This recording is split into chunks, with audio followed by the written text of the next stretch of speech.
Selamat bertemu kembali di channel Belajar Matematika Bisnis dengan Mudah bersama Siono Dwiwaluyo. Pada bahasan kali ini kita akan membicarakan penerapan fungsi linier di bidang bisnis dan ekonomi, yaitu khususnya dalam analisis permintaan. Sebelum membahas ini lebih lanjut, saya ingin sampaikan bahwa apa sih perbedaan matematika murni dengan matematika bisnis. Kalau matematika paling tidak bisa ditinjau dari dua sisi secara secara umum, ya. Yang pertama dari sisi variabel. Dalam matematika murni, variabel itu dilambangkan dengan memakai huruf terakhir alfabetik. Huruf terakhir alfabetik itu X, Y, Z, ya, X, Y, Z. Jadi umumnya mereka matematik murni itu pakai lambang X, lambang Y, Z gitu. Dari sisi penggunaan bilangan, bilangan yang dipakai adalah bilangan kompleks. Ya, bilangan nyata dan tidak nyata. Lalu kalau matematika bisnis atau matematika ekonomi, ya, simbol yang digunakan untuk melambangkan variabel itu adalah huruf pertama dari kata yang ingin diwakili. Biasanya dalam bentuk bahasa Inggris. Ya. Penyajian dalam bahasa, pernyataan dalam bahasa Inggris. Misalnya harga, diberi lambang P atau price. Ya, jumlah, quantity, Q. Biaya, cost, C. Keuntungan atau laba, P, profit, ya, dan lain-lain. Lalu bilangannya bilangan real. Ya, bilangan real positif. Ya, bilangan real positif. Oke. Kembali kepada tadi penerapan matematika fungsi linier dalam analisis permintaan. Fungsi permintaan secara umum dinyatakan bahwa quantity demanded atau kuantitas jumlah barang yang diminta tergantung atau depend on harga barang atau P. Dinyatakan secara matematis Q fungsi dari P. Kalau ini linier, bentuknya linier, maka bisa dinyatakan dalam format atau bentuk Q sama dengan AP ditambah B. A-nya gradien, B-nya intercept. Ya. Ini fungsi linier. Kalau matematika murni, Y sama dengan MX tambah C, atau Y sama dengan MX tambah B, gitu ya. Atau AX tambah B. Ya. Di sini A-nya negatif, B-nya positif. Oke, bisa juga dinyatakan sebagai fungsi kebalikan. Maaf, fungsi kebalikannya, yaitu fungsi inverse-nya. Ya, kalau tadi Q sama dengan fungsi dari P, sekarang P fungsi dari Q.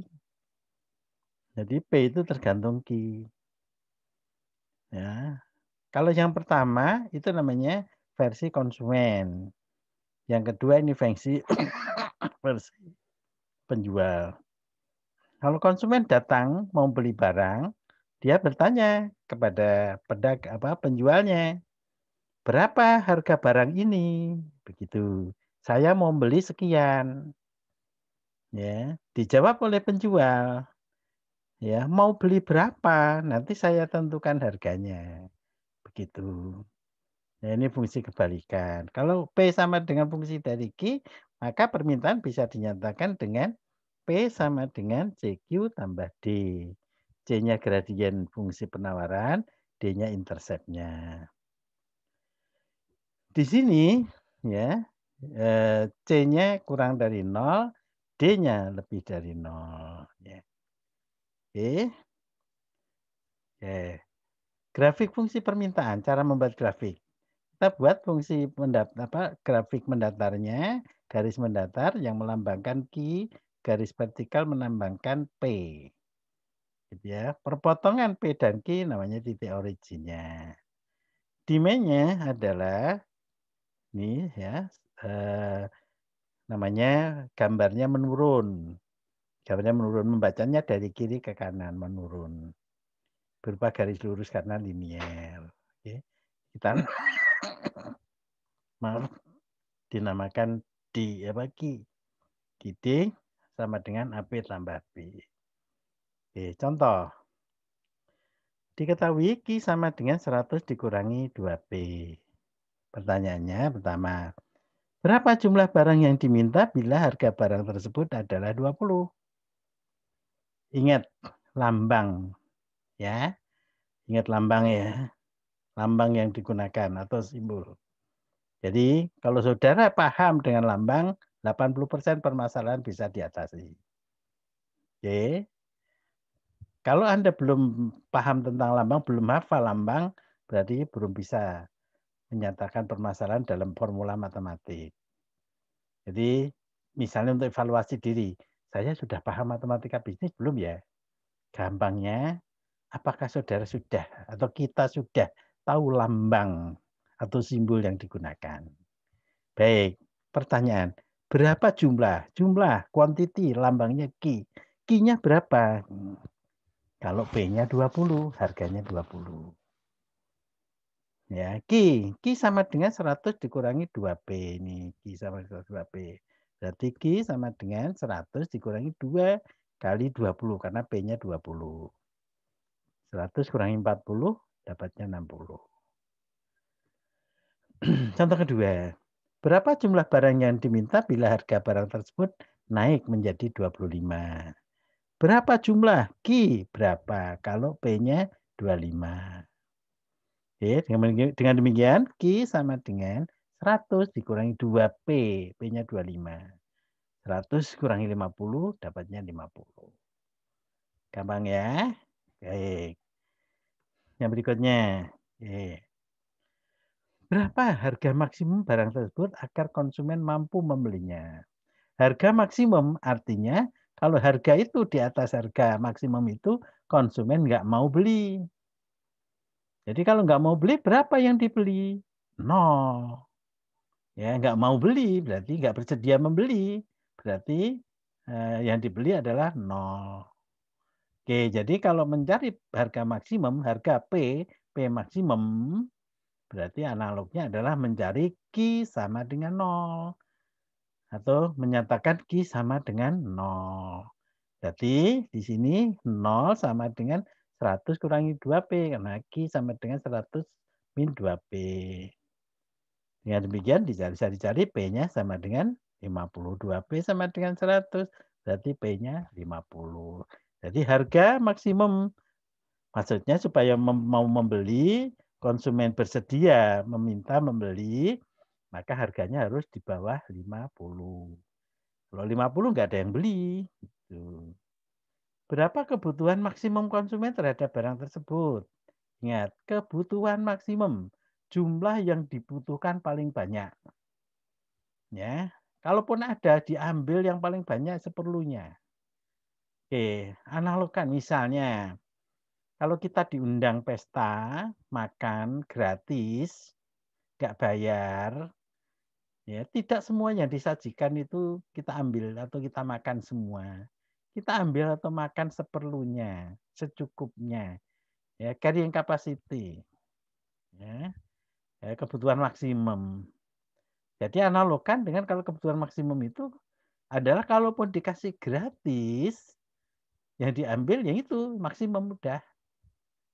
Ya, gratis berarti P-nya 0. Jadi kalau Q maksimum berarti P-nya 0 cara mencarinya. Ya. Ya, Q sama dengan 100 dikurangi 2P. Dengan demikian Q maksimumnya 100 kurangi 2P-nya 0 gratis.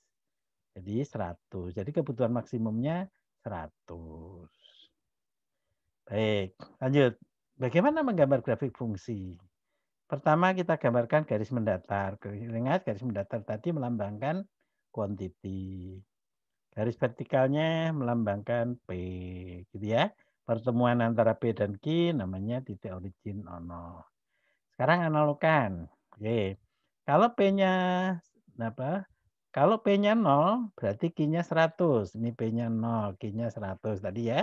Kebutuhan maksimum ya. Digambarkan 100. Jadi nanti Q sama dengan 100 ini. Nah 100 itu mau di sini, sini yang proporsional saja. Kira-kira di sini 100, mau di sini juga boleh. Ya, sebelah kanan lagi. Oke. Yang kedua, harga maksimum. Kalau Q-nya 0, berarti P-nya 50. Ya, di sini Q 0. Ya, Q 0. Q 0. P50, ini 50. Jadi nanti tinggal menghubungkan 50 dengan 100 dengan garis hubungkan. Ini namanya demand. Gampang bukan? Oke, lanjut. Contoh kedua. Contoh kedua. Perilaku konsumen terhadap suatu barang diketahui sebagai berikut. Nah, ini kalimat aksesoris saja. Yang penting yang kalimat berikutnya. Bila harga, ingat, lambang, simbol harga adalah 20, berarti P20. Jumlah barang, Q. Jadi, kalau P-nya 20, Q-nya 60. Oke. Yang kedua, kalau harganya naik menjadi 25, Q-nya menjadi 45. Ya. Oke, diasumsikan fungsinya linier, permintaan linier, nilai linier. Q sama dengan AP ditambah B. Bagaimana cara mendapatkan persamaan? Saya senang menggunakan metode substitusi. Tinggal ganti saja Q-nya dan P-nya dengan pernyataan yang ada ini. Q yang pertama 60, berarti Q-nya ini diganti 60.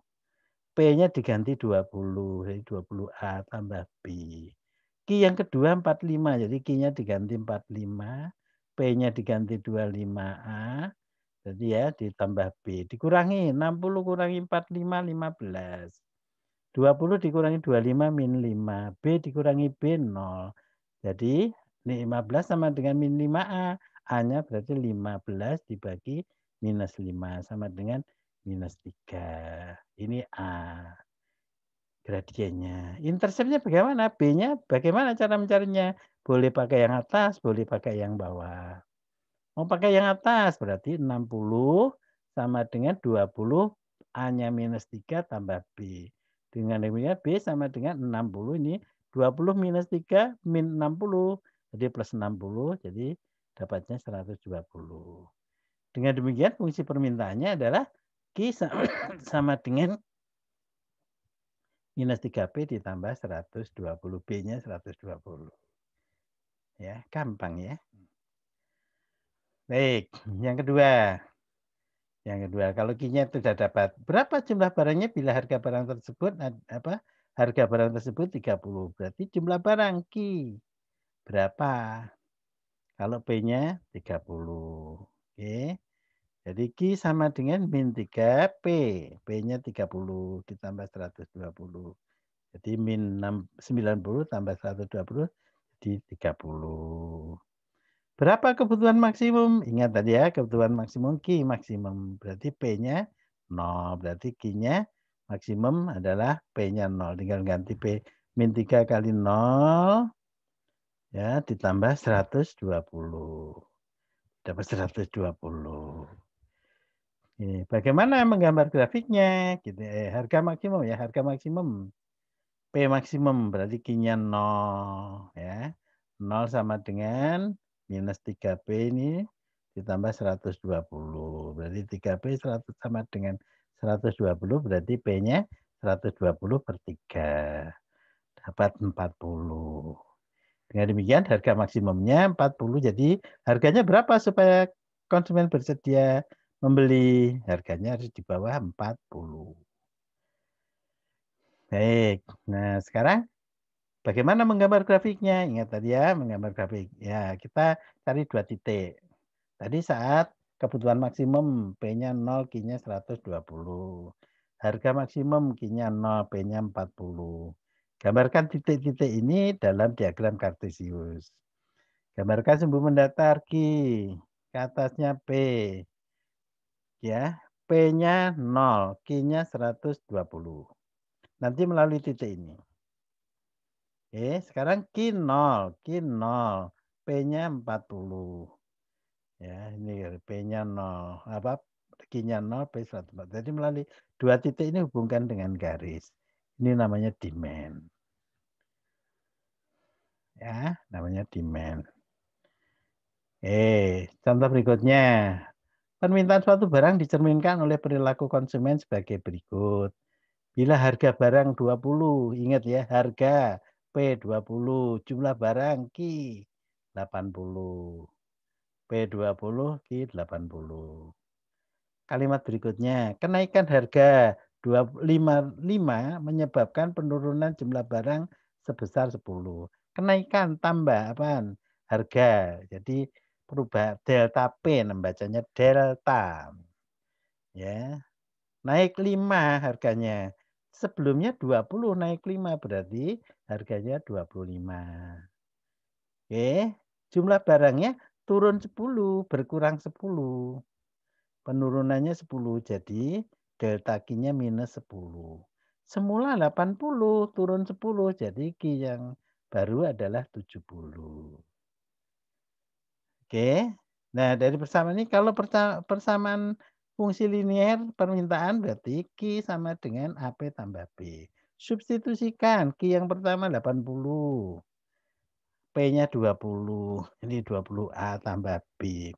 Q yang kedua 70, P-nya 25, berarti 70 sama dengan 25A tambah B. Kurangi 80 kurangi 70, 10. 20A dikurangi 25A min 5A. B dikurangi B 0. Berarti A-nya adalah 10 dibagi minus 5. Dapatnya min 2. Nyari B. Yang atas ini boleh. Yang 70 boleh. Oh, yang atas boleh. 80 sama dengan 20A tambah B. Jadi 80 sama dengan 20. A-nya minus 2. Kali min 2 tambah B. Jadi B-nya adalah 80. Ini 20 min 2 min 40. Jadi sini plus 40. 80 plus 40, 120. Dengan demikian, Q yang diminta adalah Q sama dengan min 2P. A-nya min 2. Ya, A-nya minus 2 tambah B-nya 120. Oke. Sekarang gambarkan grafik fungsinya. Ingat, grafik fungsi menggambar. Ya, buat 2 titik. Tadi ada ini. Misalnya P-nya 0. Kalau P-nya 0 berarti 2 min 2 kali 0, 0. Tadi Q-nya 120. Dibalik, Q-nya yang 0. Ya, Q-nya 0. Berarti P-nya adalah 120 dibagi 2. 60. 2 titik ini digambarkan dalam koordinat grafik Kartesius. Ya. Sumbu datar Q, sumbu tegaknya P, P0. Ini P0, Q-nya 120. 120. Q0 ya. Q0, 0 di sini 0. P-nya 60. 60. 2 titik ini dihubungkan dengan garis. Namanya demand. Ya. Gampang ya. Oke. Begitu kira-kira ya. Fungsi permintaan. Sangat mudah bukan? Oke, selamat mencoba ya. Nanti ada latihannya. Baik. Semoga bermanfaat ya. Salam sukses mulia.